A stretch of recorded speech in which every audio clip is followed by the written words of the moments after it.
Please subscribe the channel and don't forget to click the bell icon.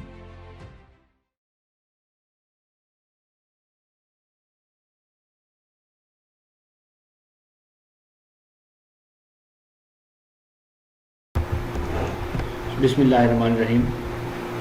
Welcome to Botanica. So in the previous lectures we were discussing about the various soil components, and we have discussed much about it. We have discussed about the soil atmosphere, we have discussed much about the soil, but we are left with the two components that is the soil water and the soil organisms which is present in the soil.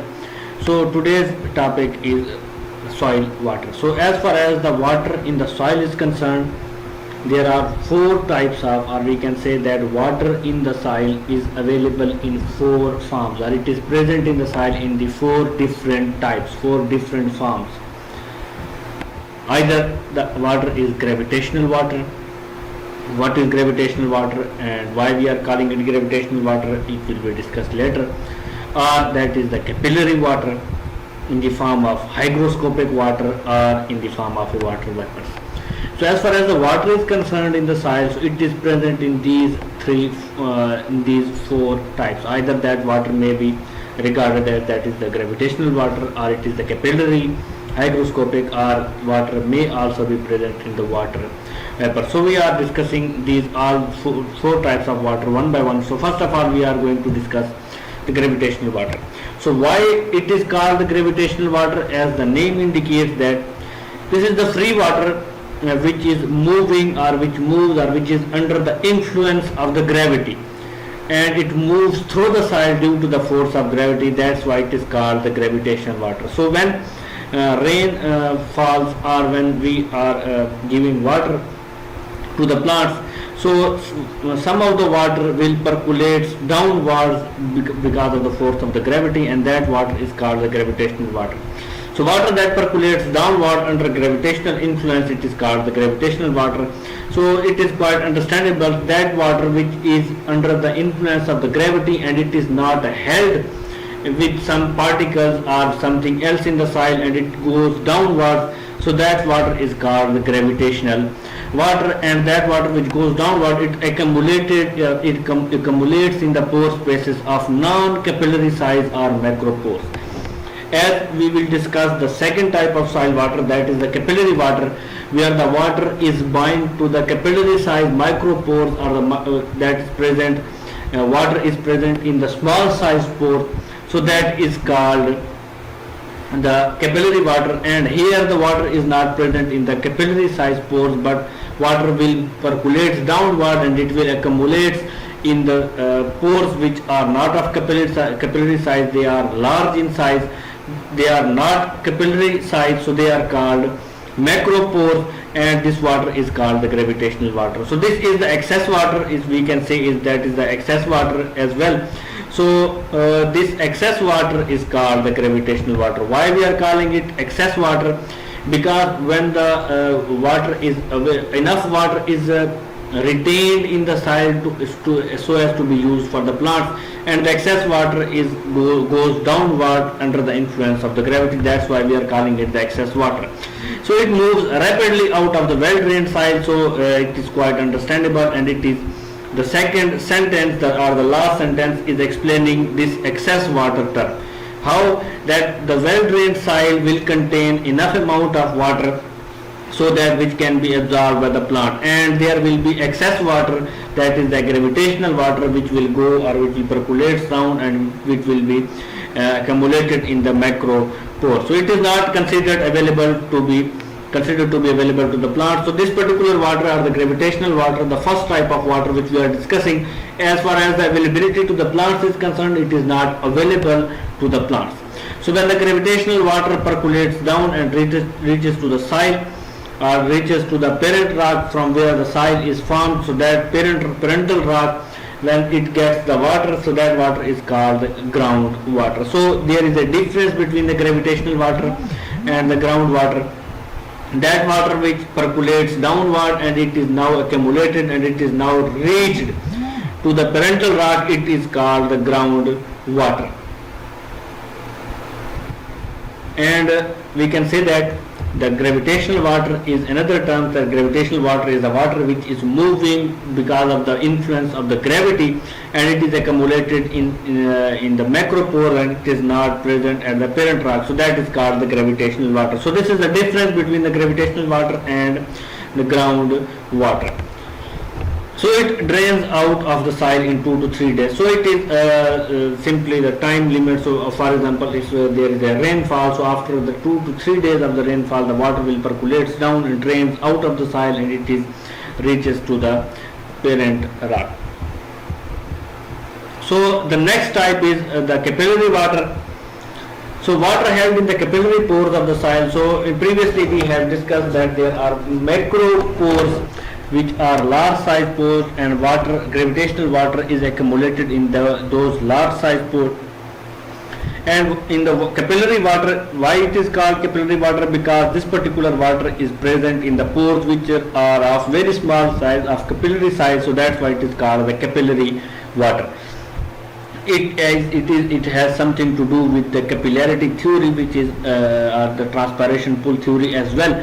When the water was there was a 2 or 3 theories to explain that how water move or reaches to the tree up side of the tree. So it is held against the gravitational pull. So as far as the capillary water is concerned, it is not. It is although it is under the influence of the gravitational pull, but it is held.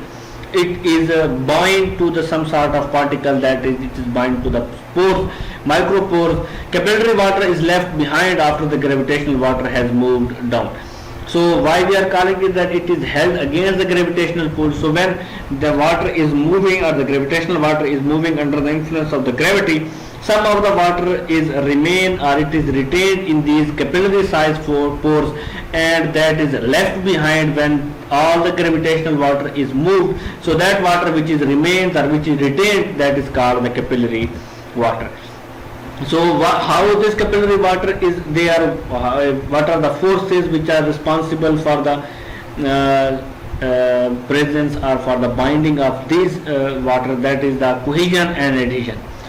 So what is cohesion and what is adhesion? Cohesion is the attraction of water molecule to each other. So as there is a water molecule which are present around that particle, so those water molecules are joined, or they are bonded to one another. There is a attraction between those water molecules. So that attraction of water molecule is also responsible for that capillary water, along with the adhesion, or we can say that attraction of water molecule to the soil particle. So these are the two main forces, major forces, which are responsible for the binding of the capillary water to the soil particles. So most but not all of this water is available for plant growth. So as far as the availability to the plant growth is concerned, we have discussed about the gravitational water. So gravitational water is not available to the plants, but as far as the capillary water is concerned, most of the time that this particular capillary water is available to the plant, but it is not all the time. So there are some cases that this particular capillary water is not available to the plant as well.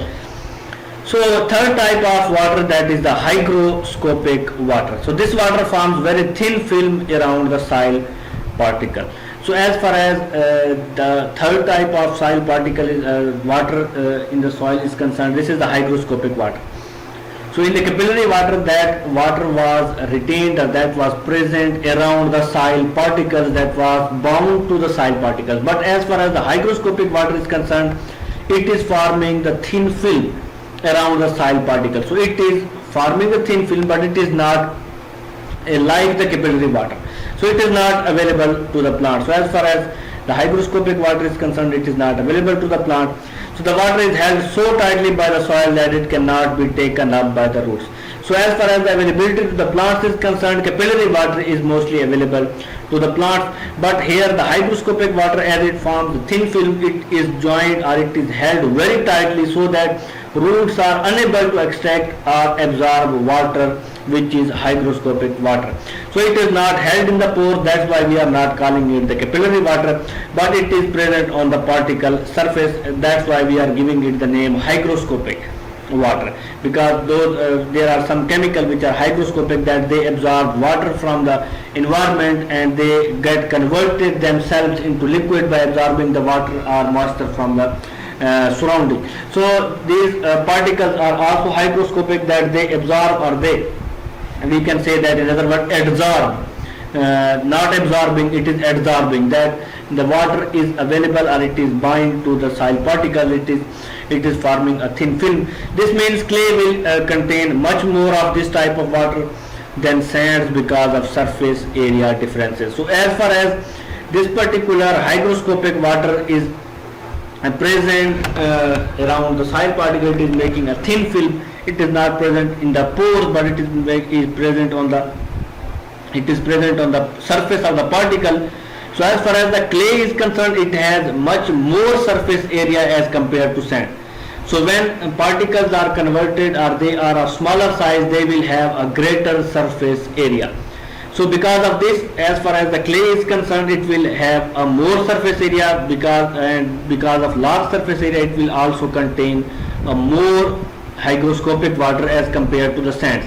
As sand particles are much more larger in size, so they will contain a very less amount of hygroscopic water. So hygroscopic water is held very tightly by forces of adhesion. So as far as these are mostly adhesion forces which are responsible for the hygroscopic water.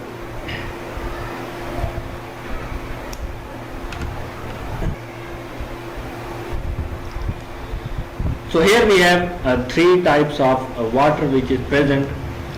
We have a hygroscopic water, we have a capillary water, and we have gravitational water. So as far as the gravitational water is concerned, so when rain falls or when there is a water, it will percolate down, it drains out of the root zone. So as the plant roots are concerned, they are of limited growth. Their growth is limited in sense that they can grow to some extent. So there is a zone of a root from where it can absorb water. So as far as the gravitational water is concerned, it is beyond the zone of a root absorbing water, so that's why it is not available and it drains out. And capillary water is concerned, capillary water is water held in the micropore or the micropore which are around these soil particles, and it is mostly available water. So the plant roots can absorb this water. So mostly capillary water is the water which is available to the plants for their growth, and the hygroscopic water is concerned, remaining water adheres to the soil particle and it is unavailable to the plant. So as far as the hygroscopic water is concerned, it is not mostly available to the plants. So as availability to the plants is concerned, that is the capillary water which is available for the plant absorption. So this is another diagram. Here we have the soil particles. The hygroscopic water is adhered and it is present on the surface of these particular soil particles. Here we have the capillary water which is present around in the pores or micropores around in the soil particles, and here we have the air in between these particles as well. And gravitational water may be present here. For example, it is moving downwards, so here it may be present there, or it may be present at the parent rock and forming a groundwater. So as far as the fourth component is concerned, this is the water present in the soil atmosphere in the forms of water vapors. As the vapors are present in the atmosphere as well, so that water and in the form of a vapor can also be present in the soil and it is mostly not available to the plants.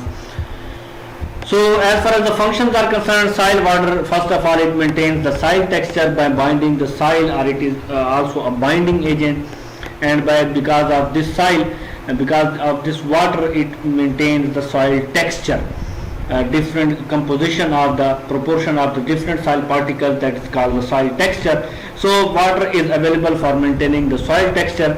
It also arrange, and it is also responsible for the compactness of the soil particles, because you have seen in the desert that there is no water, so how the sand dunes or sand is not compact is not in compact form, and it can be removed easily by the air.